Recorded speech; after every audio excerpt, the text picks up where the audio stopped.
প্রিয় দর্শক, এখন এই মুহূর্তে দাঁড়িয়ে রয়েছি আমাদের কুমারখালী কয়া ইউনিয়ন সন্তানপুর মাহাতামিয়া মাধ্যমিক বিদ্যালয় চত্বরে।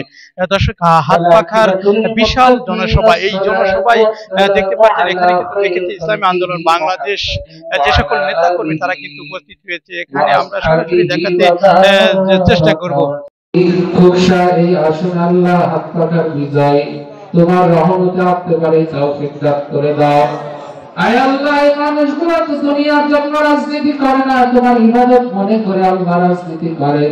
আয় আল্লাহ, তোমার জমিনে এই দেশের মানুষগুলোর কল্যাণ সাধিত হয় এমন একজন মানুষ তুমি এই কুমারখালী কুকসার জন্য কবুল করে নাও। আয় রব্বে কারীম, আজকের এই জনসভাকে কবুল করে নাও। যারা বক্তব্য দিয়েছে আল্লাহ সবার বক্তব্যকে কবুল করে নাও, ভুল ত্রুটি মাফ করে দাও। আয় আল্লাহ, বিশেষ অতিথি, প্রধান অতিথি, সেক্রেটারি, সভাপতি সবাইকে কবুল করে নাও।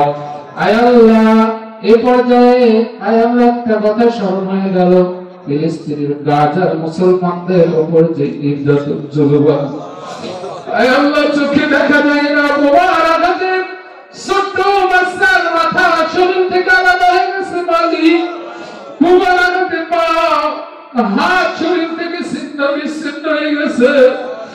আল্লাহ, নিজের সন্তানকে কল্পনা করলে বুকের ভিতরে ফেটে যায়, চোখের পানি রাখা যায় না। আল্লাহ, এই সমাবেশকে পরিপূর্ণ কামিয়াবি আর ভরপুর কামিয়াবি দান করে দাও। আল্লাহ, আমাদেরকে মাফ করে দাও। রব্বি রহমহুমা কামা রাব্বায়ানি সগীরা।